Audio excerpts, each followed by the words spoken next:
Barat, dan yang kedua Ricardo Huta Barat. Hamba Tuhan Bapak Bernard Huta Barat adalah seorang ketua jemaat Sola Fide BSD Tangerang.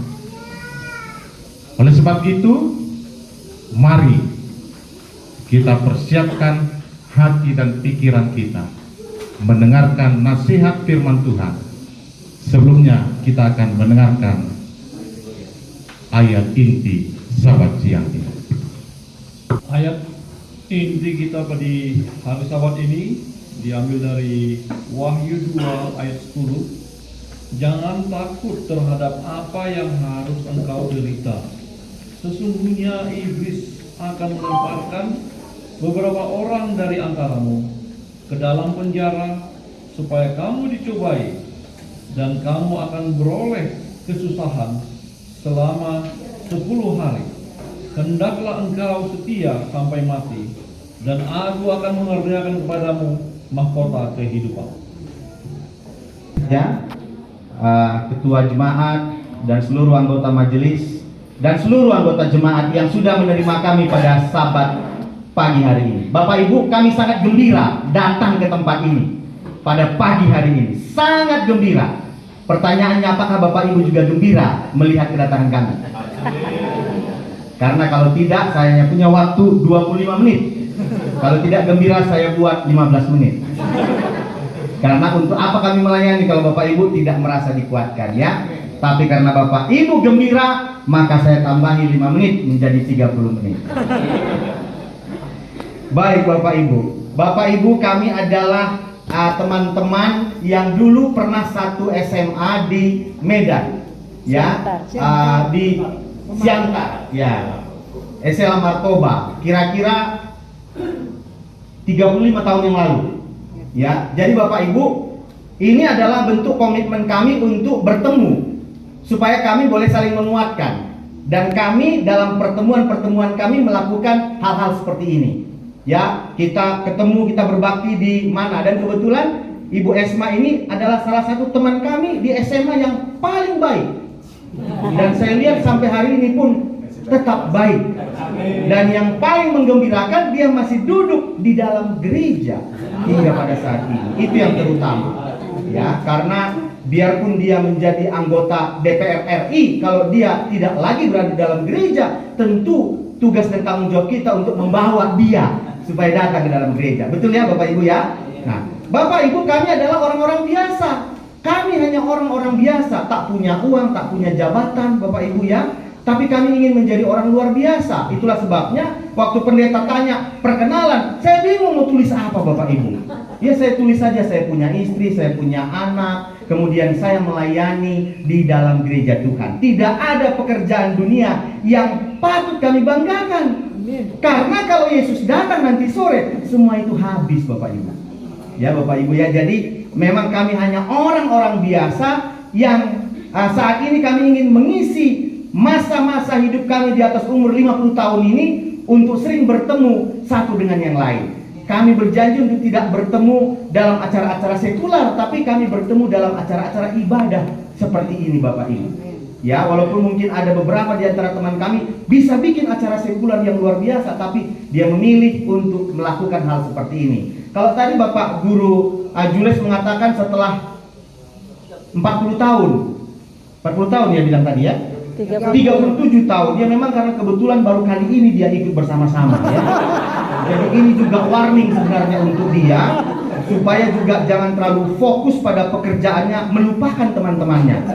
Ya, karena teman-teman inilah ternyata kami-kami inilah yang setiap hari, setiap Sabat saling menguatkan di grup WA. Kadang hari ini ribut sedikit, besok ribut besar ya. Besoknya damai kecil lagi, besoknya damai besar gitu. Yang penting pada waktu acara-acara seperti ini kami sudah damai mulai dari hari Kamis Bapak Ibu. Ya, di sini ada sahabat kami juga ya, Pak Polaris, yang selalu memberikan nasihat, memberikan kekuatan juga kepada kami ya Bapak Ibu. Jadi kami selalu senang melakukan pelayanan seperti ini. Terima kasih kepada adik Jesnita yang tadi menggantikan Onward Siboro. Ya, kita doakan Onward supaya selalu berada dalam keadaan sehat. Baik Bapak Ibu, judul pelajaran yang saya ambil adalah tetap setia. Memang saya ambil judul ini sehubungan juga dengan pelajaran sekolah sahabat kita, ya, tentang upah kesetiaan. Jadi kalau orang setia ada upahnya. Kalau orang gak setia ada juga upahnya. Ya, ada juga upahnya. Dulu saya pernah bekerja di satu perusahaan 18 tahun. Bekerja di satu perusahaan 18 tahun. Untuk anak-anak saya di zaman kami dulu, kalau kerja 18 tahun di satu perusahaan, biasanya pindah ke perusahaan lain gampang. Tapi sekarang di era milenial itu satu kebodohan. Karena mereka ternyata pindah 2-3 tahun harus pindah. Karena kalau mereka tidak pindah, mereka merasa bahwa seolah-olah mereka tidak diterima lagi di tempat lain. Aduh, luar biasa. Jadi setia pun salah, tidak setia juga salah, ya. Jadi anak-anak sekarang sudah beredar paradigmanya. Kita coba mengikuti seperti itu. Tapi di dalam Tuhan harus tetap apa? Setia. Itu pelajaran kita. Baik, mari kita lihat slide yang berikutnya. Di dalam slide saya ini nanti akan ada mungkin ada video. Kalau videonya bisa diputar, tapi tadi saya lihat sepertinya videonya ada gangguan. Ya nggak apa-apa, mungkin ada slide juga yang bisa kita lihat. Setia artinya dalam kamus bahasa Indonesia adalah patuh atau taat. Ada lagi artinya tetap dan teguh hati dalam persahabatan dan perkenalan. Jadi kami ini termasuk teman-teman yang setia. Ya, karena kami punya alumni 86, mungkin ada alumni 89 UNAI, ada alumni yang lain, ada yang lain. Tapi kami tetap setia pada alumni ini. Ya, kami dengan teman-teman. Hari ini di gereja kami masing-masing ada perjamuan kudus, Bapak Ibu. Ya, tapi kami merasa pertemanan ini, kuartal ini lebih penting daripada pelayanan itu. Bukan saya bilang nggak penting pelayanan di sana, ya, nanti pendeta marah, ya. Tetap penting, tapi kami bertemu kemudian melayani di jemaat Tani Mulia ini juga bagi kami adalah penting. Dan ini adalah bukti kami berteman setia. Kira-kira begitu, Bunda, ya. Ya, supaya Bapak Guru Jules bisa lebih setia lagi di pertemuan yang berikutnya, ya, di tengah-tengah kesibukannya. Baik, Bapak Ibu. Apa janji Tuhan? Jadi setia itu bisa dua, Bapak Ibu. Setia kepada Tuhan atau setia kepada the great controversy. Hanya ada dua kekuatan. Kalau tidak kekuatan masing-masing, ada upahnya. Tapi hari ini kita mau belajar dalam konteks renungan kita pada Sabat ini. Saya ingin mempelajari dalam konteks setia kepada Tuhan, ya. Apa janji Tuhan kepada kita kalau kita setia? Ya, karena kalau enggak, untuk apa kita setia? Kalau tidak ada sesuatu yang ingin kita raih, yang ingin kita dapatkan di masa yang akan datang. Buku yang ditulis oleh Alexandro Bulon, Tanda-tanda Hari Kiamat. Bapak Ibu, apakah masih ada tanda yang tidak kita lihat dari tulisan Alkitab tentang hari kiamat, tentang kedatangan Yesus, tentang akhir zaman? Sudah tidak ada, Bapak Ibu. Sudah tidak ada. Bapak Ibu jangan berpikir masih ada yang belum. Mari kita lihat apa yang belum. Deru perang dan kabar-kabar tentang perang sudah begitu banyak. Sampai hari ini pun perang belum berhenti. Perang Ukraina dan Rusia sudah mau 2 tahun, Bapak Ibu. Dan kita sudah bisa merasakan apa efek-efeknya kepada kita semua. Resesi ekonomi, ya. Apalagi Mesias-Mesias palsu sudah semua, Bapak Ibu. Apa sih yang belum? Masyarakat yang tak berbelas kasihan. Mari kita lihat dalam berita-berita sekarang. Rata-rata kebanyakan orang sudah tidak berbelas kasihan, begal dan lain sebagainya, Bapak Ibu. Saya nggak perlu cari berita-berita contohnya, tapi kita bisa merasakan, Bapak Ibu. Resesi ekonomi. Baru-baru ini satu bank di Amerika yang biasanya bank ini mensupport usaha-usaha startup bangkrut dengan nilai 600 triliun dan belum bisa diduga kemana efeknya. Para ahli ekonomi sudah berpendapat mungkin gak ada efek ke Indonesia. Tapi Bapak Ibu, Alkitab tidak menulis resesi di Indonesia baru kiamat. Yang ditulis adalah resesi dunia. Jadi kalaupun Indonesia tidak resesi, bukan berarti Yesus masih lama datang, Bapak Ibu. Resesi ekonomi. Sekarang banyak negara yang terancam bangkrut, Bapak Ibu. Bayangkan kalau perusahaan bangkrut hanya PHK. Kalau rakyat, kalau negara yang bangkrut, kacau, Bapak Ibu. Ya, dunia sekarang sedang berada dalam kekacauan. Pemberitaan Injil. Di mana lagi Injil di dunia ini yang tidak orang dapat? Internet, Hope Channel, WhatsApp, dan lain semuanya. Semua orang sudah bisa mendapat berita tentang Yesus. Alkitab menulis jika kabar tentang Yesus sudah sampai ke seluruh dunia, maka sudah tiba saatnya. Bapak Ibu, penganiayaan yang aneh, generasi yang terobsesi pada seks.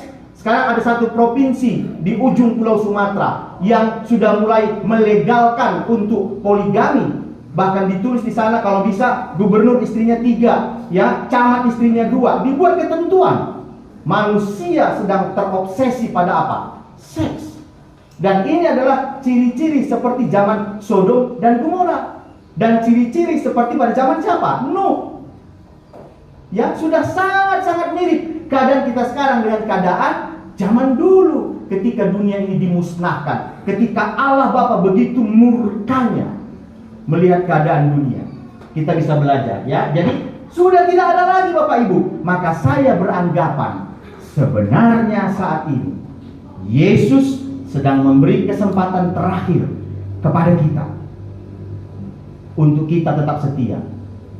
Karena pertanyaannya, jika dia datang nanti sore dan kita berada di dalam gereja pada hari Sabat ini, saya percaya kita semua akan diangkat ke dalam kerajaan surga. Karena keselamatan itu adalah iman, Bapak Ibu. Iman. Jadi, apa bukti iman kita? Kita datang pada hari Sabat ini. Ya, Bapak Ibu. Mari kita lihat. Buku The Next Superpower ditulis oleh Mark Finley tentang masalah kesetiaan. Dia menulis, masalah terakhir dari pertikaian panjang antara Kristus dan setan akan berpusat pada kesetiaan. Allah telah senantiasa menyelidiki orang-orang yang memastikan apakah mereka cukup mengasihinya hingga tetap setia kepadanya. Masalah kesetiaan Bapak Ibu yang akan dilihat. Kemudian menulis juga, dan pada generasi terakhir. Kapan generasi terakhir itu? Ya kita ini generasi terakhir Bapak Ibu. Ujian kesetiaan Allah, ujian kesetiaan yang Allah berikan akan berpusat pada perintah keempat. Apa perintah keempat? Hari Sabat.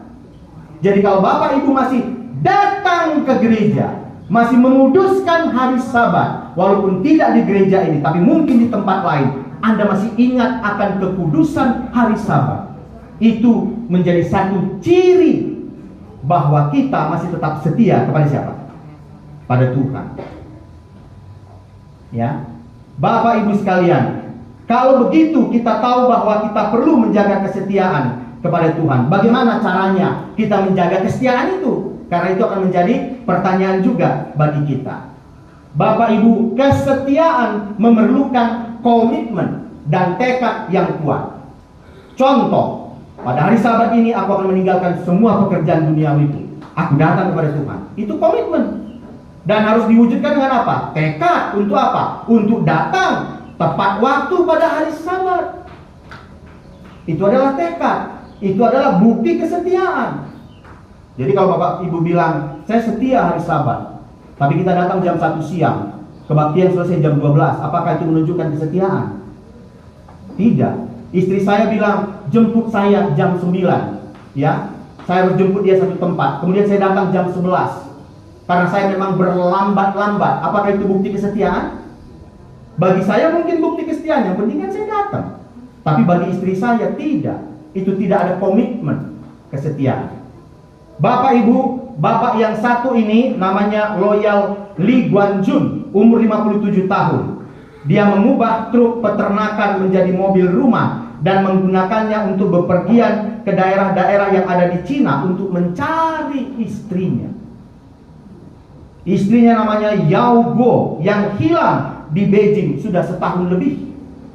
Lee mengaku dirinya sangat bersyukur karena pada waktu itu keretanya dia tertidur, dia masak di kereta itu, dia mungkin tidur di kereta itu, berkeliling-keliling menggunakan kereta itu, dan akhirnya kereta itu terbakar pada malam hari itu waktu dia tidur, dan dia selamat. Dia bilang, aku bersyukur ya bisa selamat dan tetap melanjutkan mencari istrinya. Istrinya terkena gangguan mental dan istrinya pergi dari rumah. Jadi dia sadar bahwa istrinya tidak bisa kembali ke rumah karena istrinya sedang ada gangguan mental. Sehingga dia mencari istrinya kemanapun istrinya berada. Dari tulisan yang saya cari ini, saya tidak menemukan apakah dia menemukan istrinya atau tidak. Tapi yang pasti dia terus mencari istrinya. Saya boleh katakan bapak ini memiliki komitmen, bukti kesetiaan kepada istrinya. Berikutnya, kita baru saja mendengar cerita tentang gempa bumi yang luar biasa di Syria dan Turki, Bapak Ibu ya. Saya membaca ada satu kutipan, ada satu bapak yang memiliki 30 gedung di sekitar Syria itu. Satu bapak memiliki 30 gedung. Nah, gedung itu disewa-sewakan, perkantoran dan lain sebagainya. Hanya dalam tempo 17 detik Bapak Ibu, seluruh gedung itu hancur. Dan dia menjadi orang termiskin di daerah itu. Dari mana buktinya? Dia datang dari satu penampungan ke penampungan yang lain untuk meminta makan, meminta roti, yang mencari remah-remah untuk dimakan. Padahal sebelumnya 17 detik yang lalu dia orang terkaya di daerah itu Bapak Ibu. Ya. Dan bapak ini kalau lihat dalam gambar ini, ketika terjadi gempa bumi, dia melindungi kedua anaknya. Dia melindungi kedua anaknya. Dan ketika diangkat Bapak Ibu, anaknya masih hidup. Satu anaknya yang dalam pelukan ini masih hidup, tapi dia sendiri mengorbankan dirinya untuk keselamatan anaknya. Saya boleh katakan bapak ini adalah bapak yang setia. Karena dia memiliki apa? Komitmen. Dia memiliki tekad untuk apa? Menyelamatkan anak-anaknya dari gempa itu. Pada gambar berikut ini adalah gambar tentang seorang kakak beradik. Sang kakak pada waktu itu ada perang di Jepang. Dan sang adik entah bagaimana terkena peluru nyasar. Maka sang adik mati. Dia tidak mau menguburkan adiknya di sembarang tempat. Dia membawa adik ini, dia gendong adiknya ini sambil mencari di mana pemakaman umum. Karena dia ingin menguburkan adiknya ini di tempat yang layak. Banyak orang berkata, sudahlah, kuburkan saja adikmu dimanapun engkau bisa menguburkannya. Katanya, tidak. Saya tidak mau. Orang-orang bilang, dia berat. Katanya, ya berat adikmu itu kamu bawa-bawa ke sana kemari. Tapi sang kakak bilang, dia tidak berat. Dia adikku. Ya, dia adikku. Alangkah indahnya bila moto ini menjadi moto kita untuk saling membantu, saling tolong menolong. Dia tidak berat. Dia saudaraku. Jika dia jatuh aku angkat. Jika ia capek aku tolong. Jika ia lemah aku kuatkan. Jika dia salah aku maafkan. Jika seandainya semua orang meninggalkannya, akan aku bawa dia ke atas pundakku. Sungguh dia tidak berat. Ia adalah saudaraku. Dalam bahasa lainnya ditulis, he ain't heavy, he is my brother. Luar biasa. Membutuhkan apa? Komitmen. Membutuhkan tekad. Itulah setia.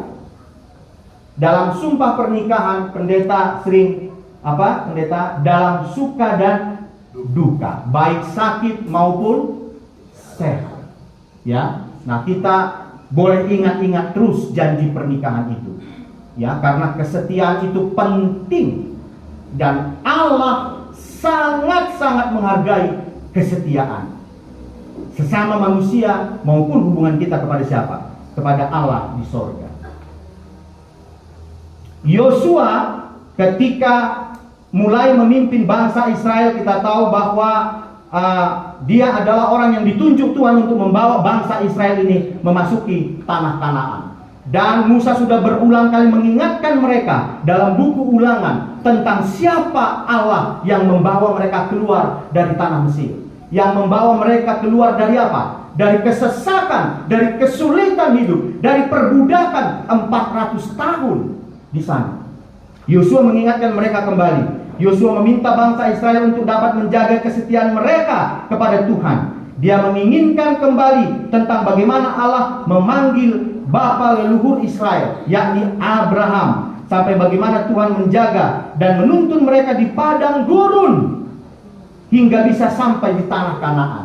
Jadi pada saat itu, sebelum mereka memasuki tanah Kanaan, 40 tahun yang harusnya 40 minggu mereka sampai. Tapi karena orang Israel ini bersungut-sungut terus kepada Tuhan, bersungut-sungut terus. Dikasih A minta B, dikasih B kurang minta C, dikasih C kurang minta D. Kerjanya terus meminta kepada Tuhan, tidak bersyukur. Ya, sebentar mereka ingat Tuhan, sebentar lagi sudah ada berhala di tengah-tengah perkemahan mereka. Bagaimana hati Tuhan tidak hancur? Dan Yosua mengingatkan mereka, hei bangsa Israel, keturunan kedua dari bangsa Israel yang diizinkan Tuhan untuk masuk ke tanah Kanaan, karena keturunan pertama dimusnahkan karena terlalu banyak persungut-sungutan di dalam kehidupan mereka. Bapak Ibu, kita perlu mengingat bagaimana Tuhan telah memimpin kita hingga pada saat ini. Mungkin di antara kita menginginkan harta dengan jumlah seperti ini, tapi Tuhan hanya berikan dengan jumlah seperti ini. Kita harus bersyukur karena pimpinan Tuhan hingga pada saat ini. Sebenarnya Tuhan banyak sekali menolong kita, ya, cuma kadang-kadang kita tidak setia kepada Tuhan. Bagaimana poin kedua kita menjaga kesetiaan kita kepada Tuhan? Kesetiaan harus dilakukan dengan tulus dan ikhlas, bukan karena ada iming-iming. Ya, setia memang karena tulus dan ikhlas. Mari kita lihat cerita tentang Rut dan Orpa. Menangis pula mereka berdua dengan suara keras. Lalu Orpa mencium mertuanya itu dan minta izin untuk meninggalkannya. Setelah begitu banyak pembicaraan di antara mereka, Naomi sudah berulang kali mengatakan, pergilah. Sudah tidak ada lagi yang kalian bisa harapkan dari saya. Kalaupun saya menikah, saya punya anak saya sudah terlalu kecil untuk kalian nikahi. Ya, tapi Rut tetap setia, Orpa juga awalnya tetap setia. Namun kemudian Orpa mencium tangan mertuanya itu, karena Orpa berpikir memang sudah tidak ada lagi yang bisa aku harapkan dari dia. Naomi meminta Rut dan Orpa untuk meninggalkannya. Alasannya pun jelas, ya. Ini bukunya White menulis, tidak ada masa depan yang bisa diberikan Naomi kepada kedua menantunya itu. Dan Orpa pun mencium Naomi lalu meninggalkannya. Wajar memang, mengingat tidak ada lagi yang bisa diharapkannya dari Naomi. Ciuman Orpa memberi banyak arti dalam hidup. Tuhan sering menguji kesetiaan kita kepadanya di saat-saat yang sulit. Namanya ujian, tidak ada ujian yang mudah Bapak Ibu, saudara-saudara dalam Tuhan. Ujian itu harus sulit supaya kita memilih pada saat sulit itu. Ketika pencobaan datang dan seolah-olah, ingat, manusia berpikir seolah-olah tidak ada harapan. Tadi sahabat kami Bapak Sihotang berpikir seolah-olah tidak ada harapan. Ketika pencobaan datang dan seolah-olah tidak ada harapan, apakah kita akan tetap setia kepada Tuhan, atau kita tanda kutip mencium dan meninggalkan Tuhan? Seolah-olah kita kelihatan mau pamit, di gereja ini sudah tidak enak, artinya bersama dengan Tuhan sudah tidak enak, aku ingin pergi. Padahal Tuhan sedang menguji kita. Yang ketiga, kesetiaan itu perlu diuji, ditegur, dan diingatkan. Ya, saya ada cerita tentang satu harimau kecil, ya Bapak Ibu ya. Ini satu harimau kecil, namanya Christian. Christian ini ya dibuat namanya oleh kedua pemuda ini. Jadi waktu itu singa kecil ini berada di satu tempat untuk diperjualbelikan. Kemudian dua orang ini membeli singa ini. Kemudian mereka pelihara singa ini. Ya, mulai dari kecil mereka pelihara. Tapi akhirnya singa ini semakin lama semakin besar. Bermain bersama-sama dengan mereka. Nah, kalau singa ini mereka bawa main-main, misalnya mereka bawa ke gereja, datang misalnya ya. Setelah 2 tahun singa itu kan sudah jadi besar. Sudah besar sekali, sudah seperti singa yang menakutkan. Sehingga dua orang ini tidak takut, tapi orang lain takut. Jadi kalau dia bawa itu misalnya ke Bandung Indah Plaza, dibawa jalan-jalan, ya semua pengunjung lari dong, ketakutan. Nah, akhirnya disarankan supaya jangan lagi lah singa ini dipelihara. Akhirnya mereka berdua ini sedih. Mereka kembalikanlah singa ini ke satu hutan di Kenya. Ya, jadi dikembalikan ke sana hutan singa ini. Singa ini ketika dia sudah berada di hutan di Kenya sana, dikatakan singa ini menjadi salah satu singa yang paling ditakuti oleh singa-singa lain. Karena dia sudah kembali kepada habitatnya. Dia sudah benar-benar seperti singa, Bapak Ibu. Nah, masalahnya kedua orang ini rindu untuk bertemu dengan dia. Jadi dari Australia mereka datang ke Kenya. Pertanyaannya adalah, ketika bertemu dengan singa ini masih ingat nggak mereka berdua yang membesarkan mereka, yang membesarkan dia, dua orang ini? Ya, saya nggak tahu apakah bisa diklik videonya atau tidak. Kalau tidak juga bagus, bisa menghemat waktu ya. Jadi saya langsung sampaikan kesimpulannya. Tidak bisa, oke. Ya mungkin itu rencana Tuhan, karena ini menghemat 7 menit untuk slide ini. Pendek cerita Bapak Ibu, pendek cerita, ketika kedua orang ini sudah berada di tempat itu, kemudian pawangnya memanggil singa itu. Namanya siapa tadi Bapak Ibu? Christian. Christian datang dengan istrinya. Anggaplah nama istrinya non-Christian. Dan teman-teman Kristen yang lain datang menemui kedua orang ini. Dan Anda tahu, ketika Christian melihat kedua orang ini, dia berlari sekencang mungkin, kemudian dia melompat kepada kedua orang ini, tapi tidak untuk memangsanya, melainkan untuk menciumnya, menjilatnya, memeluknya. Luar biasa. Artinya apa? Harimau itu bukan manusia Bapak Ibu. Mereka binatang, tapi mereka tahu siapa yang pernah berbuat baik dalam kehidupan mereka. Mereka setia. Dan yang lebih luar biasa Bapak Ibu, dalam cerita ini, Christian itu memperkenalkan istrinya, si non-Christian itu, seekor singa juga, dikenalkan dengan bahasa harimau. Dia katakan, dua orang ini adalah orang yang membesarkan aku. Sehingga istri dari singa itu pun datang kepada kedua orang ini dan tidak menerkamnya. Yang luar biasa, teman-teman Kristen yang sama-sama sudah berburu bersama, memangsa binatang-binatang lain juga tunduk Bapak Ibu. Bapak Ibu bisa lihat di YouTube, klik saja namanya Christian the Lion, dan Anda bisa menemukan cerita ini. Ya, jadi perlu diuji kesetiaan itu. Ternyata singa ini setia. Sudah terbukti dari ujian yang diberikan kepadanya. Ya, luar biasa. Yang berikutnya, mungkin bisa dibantu di klik next ya. Ya, terima kasih. Yang keempat, setia itu kita harus menjadi saksi atau simbol yang dapat kita gunakan untuk mengingatkan komitmen kesetiaan. Banyak cerita tentang Romeo dan Juliet. Itu cerita tentang apa Bapak Ibu? Kesetiaan. Mereka bersaksi tentang kesetiaan cinta mereka berdua, sehidup semati. Ya, kita tahu di Alkitab ada satu raja, namanya siapa? Raja Asa. Raja Asa ini adalah di awal pemerintahannya dia memusnahkan semua berhala. Ya, pada masa pemerintahannya, kemudian mengajak seluruh bangsa Israel untuk menyembah Tuhan.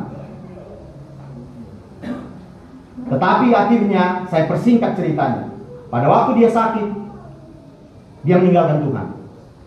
Dia mencari tabib-tabib, dia mencari dukun, dia mencari paranormal. Dia tidak menjadi saksi kesetiaan kepada Tuhan. Dia tidak menjadi saksi setia kepada Tuhan. Walaupun awalnya dia setia kepada Tuhan, tetapi dalam keadaan sulit, dia tidak meminta kepada Tuhan untuk menolongnya pada waktu dia sakit. Dia tidak menjadi saksi orang setia. Anak kecil ini ketika terjadi gempa di Papua, langsung dia berdiri di sekolah. Dia panggil teman-temannya. Kemudian dia bilang, kita berdoa kepada Tuhan. Mari kita berdoa. Kemudian mereka berdoa. Ya, mereka menyebut nama Tuhan. Tolong mereka, tolong kami dari gempa ini ya Yesus. Luputkan kami. Anak ini dalam keadaan susah, dalam keadaan sulit, dia ingat siapa? Tuhan. Dia ingat Yesus. Anak ini layak menjadi saksi. Karena tidak mudah pada waktu kita dalam keadaan kesulitan untuk mau mengingat Yesus. Bapak Ibu, saya ingin putarkan satu video. Video ini adalah video dari ibu pendeta kami yang meninggal beberapa minggu yang lalu. Apa yang saya mau ceritakan? Ibu ini membesarkan anaknya menjadi seorang pendeta Heinz Rusli. Ya, ibu ini sudah berumur hampir 86 tahun. Pada waktu dia diizinkan Tuhan beristirahat, dia mengalami sakit yang cukup lama. Tapi apa yang menjadi kekuatan bagi saya, bagi kami semua adalah dia mati di dalam Tuhan. Ketika dia sakit, dia tidak pernah mengutuki Tuhan. Ketika dia sakit, dia tidak pernah marah kepada Tuhan. Ketika dia sakit, mungkin dia hanya bertanya kepada Tuhan, mengapa Tuhan? Tapi akhirnya dia berkata, it's okay Tuhan. Kalaupun aku harus mati, umur sudah 86, dia tidak akan meninggalkan Tuhan. Dan pendeta kami adalah anak tunggalnya. Karena pendeta ini sudah ditinggalkan oleh papanya waktu dia masih kecil. Jadi dia tidak punya papa. Dan dia sekarang menjadi pendeta di jemaat kami yang tidak punya ibu, tidak punya papa. Tapi dia dalam kesaksiannya dia berkata, saya sangat menghormati ibu saya. Satu hal, karena dia selalu mengajarkan saya di dalam Tuhan. Dan dia menjadi saksi bagi saya tentang kesetiaan ibu saya di dalam Tuhan. Ya, walaupun akhirnya Tuhan mengizinkan dia apa? Untuk Bapak Ibu, saya bukan ingin mengajak Bapak Ibu untuk bersedih, tidak. Tapi saya mau katakan, kita tidak bisa mempertahankan umur kita, Bapak Ibu. Tidak bisa. Kalau Allah Bapa berkata, beristirahatlah, Dia mengizinkan kita beristirahat. Berapapun sekarang umur kita bisa beristirahat. Tapi apa yang terpenting? Yang terpenting adalah kita beristirahat di dalam Tuhan. Karena ketika kita beristirahat dalam Tuhan, ada jaminan kebangkitan di dalam Tuhan. Ketika kita setia, ini adalah pendeta kami, sungguh dia sangat sedih. Baru beberapa minggu yang lalu, kami pun seluruh anggota jemaat bersedih. Dia meninggal Sabat pagi pukul 8.45 ketika kami akan memulai kebaktian.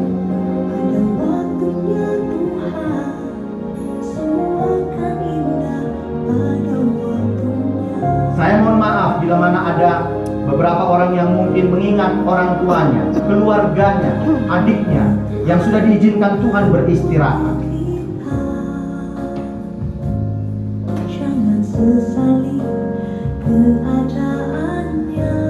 Kita dari tanah kembali ke tanah. Pelajaran sekolah sahabat kita berkata tidak ada yang kita bisa bawa.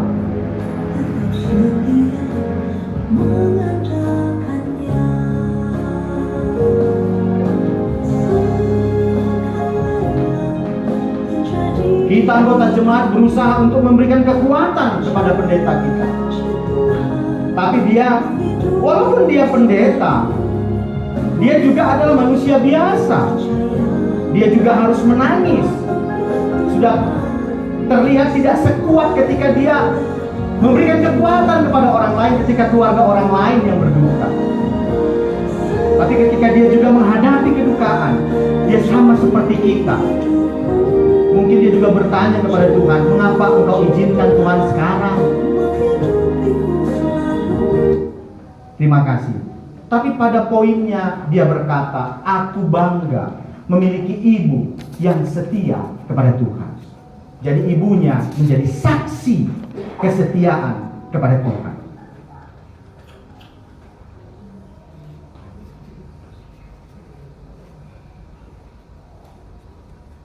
Bapak Ibu yang dikasihi Tuhan, kita belajar sedikit tentang cerita Lot dan Abraham. Di sana juga ada kota-kota besar yang kaya dan indah, yang mengajak orang untuk menjalankan perdagangan yang mendatangkan untung di pasar-pasar yang ramai itu. Saya mendengar informasi mayoritas dari kita di sini adalah pegawai mision. Betul ya Bapak Ibu ya? Kalau tidak pegawai mision, mungkin salah satu dari kita pegawai mision.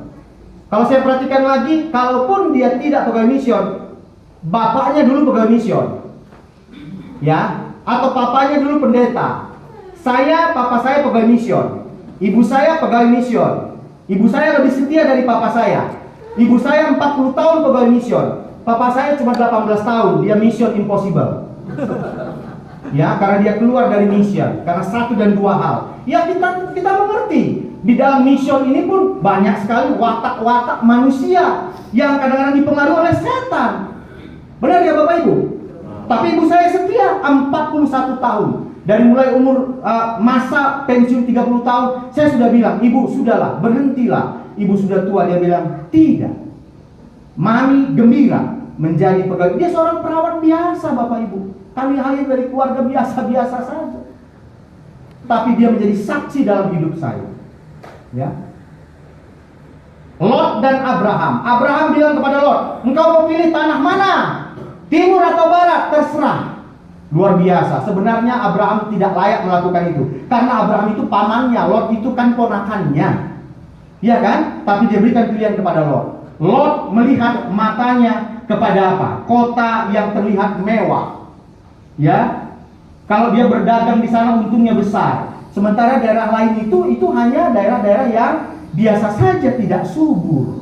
Bapak Ibu, Lot digelapkan pada saat itu oleh perhatiannya kepada dunia. Pilihannya kepada siapa? Kepada dunia. Dan dia menulis, ia telah memilih baginya seluruh lembah Jordan dan berkemah di dekat Sodom. Ia gagal melihat dengan sebenarnya akibat-akibat yang mengerikan sebagai hasil pilihan yang mementingkan diri itu. Bapak Ibu, ini adalah saat di mana kita diberikan renungan untuk kita boleh mengalihkan fokus kita kepada pilihan-pilihan di dalam dunia ini. Karena kita melihat dari cerita ini, akhirnya saya boleh katakan Lot pasti menyesal karena dia kehilangan istrinya yang dia kasihi. Dia kehilangan moral dari anak-anaknya karena memilih pada saat itu tempat yang seharusnya bukan menjadi pilihanmu. Bapak Ibu, kembali kita belajar. Apa upah bagi mereka yang menerima tanda binatang atau menerima meterai Allah? Yang menerima meterai Allah, saya boleh katakan adalah orang yang menerima Yesus, orang yang setia.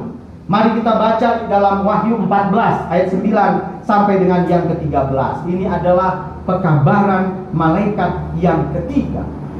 Dan seorang malaikat lain, malaikat ketiga menyusul mereka dan berkata dengan suara nyaring, jikalau seorang menyembah binatang dan patungnya itu dan menerima tanda pada dahinya atau pada tangannya, maka ia akan minum dari anggur murka Allah. Bapak Ibu, murkanya setan tidak seberapa dibandingkan dengan murkanya Allah. Yang perlu kita hindari adalah murkanya Allah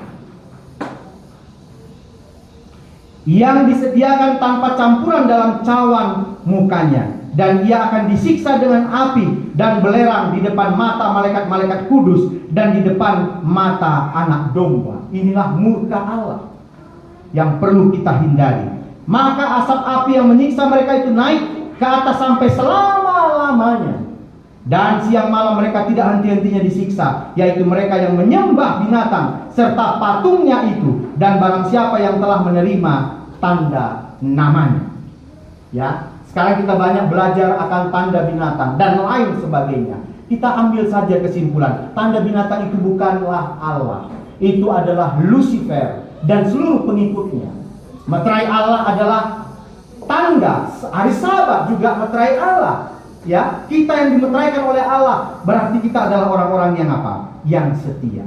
Dan yang sebagai slide terakhir kepada kita, Bapak Ibu, saya ingin kembali mengingatkan tentang riwayat Yesus. Karena hanya Yesuslah yang patut untuk kita tiru di dunia ini. Yesuslah orang yang telah menunjukkan kesetiaannya kepada kita. Dia mau mengorbankan dirinya mati untuk kita, supaya terbuka jalan kita boleh selamat. Yesus dibaptis, memberikan contoh kepada kita. Yesus dicobai iblis, tapi dia menang. Kita juga dicobai iblis, kadang kita menang, kadang kita kalah. Yesus melakukan banyak mujizat untuk menolong manusia berdosa yang dia kasihi. Yesus berdoa setiap hari di pagi hari. Dan pada saat itu dia berdoa di Taman Getsemani karena dia tahu waktunya sudah dekat. manusia mengkhianatinya hanya demi uang 30 keping perak. Sekarang ini pun banyak manusia mengkhianati dia hanya demi sedikit uang, meninggalkan hari Sabat hanya demi sedikit uang. Yesus ditangkap, diadili di depan Pilatus, tapi mereka semua tahu Yesus tidak bersalah, tidak bisa ditemukan kesalahannya. Kemudian diputuskan walaupun dia tidak bersalah, dia harus dihukum mati. Tapi Yesus setia kepada perintah Bapa. Dia menjalani hukuman salib dengan tenang, tidak melakukan perlawanan. Walaupun sebenarnya bisa saja dia memusnahkan semua orang yang ada di situ, bisa. Tapi dia setia kepada Bapa, karena dia tahu itu adalah tugasnya. Dia harus berkorban. Dia memikul salibnya yang sangat berat. Dia dicambuk oleh manusia berdosa. Yang berdosa mencambuk yang tidak berdosa.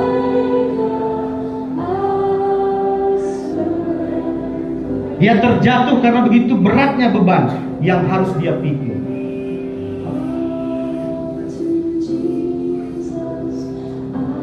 Yesus malah memberikan tangannya untuk dipaku. Luar biasa. Dia merelakan tangannya untuk dipaku oleh orang yang tidak tahu diri, yang berdosa, yang mengkhianati dia. Kadang kita juga setiap hari memaku Yesus dengan perbuatan-perbuatan dosa kita. Ketika dia disalib, dia katakan, "Ya Bapa, kepadamu-lah aku menyerahkan hidup." Saudara-saudaraku, Yesus setia sampai mati. Kalau dia bisa setia sampai mati, dia berkata kepada kita, "Hendaklah engkau juga setia sampai mati, karena aku akan mengaruniakan kepadamu mahkota kehidupan." Saudara-saudaraku yang kekasih di dalam Tuhan, apapun pergumulan kehidupan kita saat ini, mari kita datang kepada Tuhan dengan setia, agar Tuhan memberkati kita dan kita boleh bersama-sama suatu hari nanti di dalam kerajaan surga. Saya bawakan firman ini di dalam nama Yesus. Amin. Amin. Tuhan kiranya memberkati dan melindungi engkau. Tuhan kiranya menghadapkan wajahnya dan memberi engkau kasih karunia. Tuhan menghadapkan wajahnya kepadamu dan memberi engkau damai sejahtera. Kiranya kasih Bapa di surga, kasih anaknya Tuhan Yesus Kristus, dan persekutuan Roh Kudus menyertai kita hari ini sampai Maranatha. Dalam nama Tuhan Yesus kami berdoa.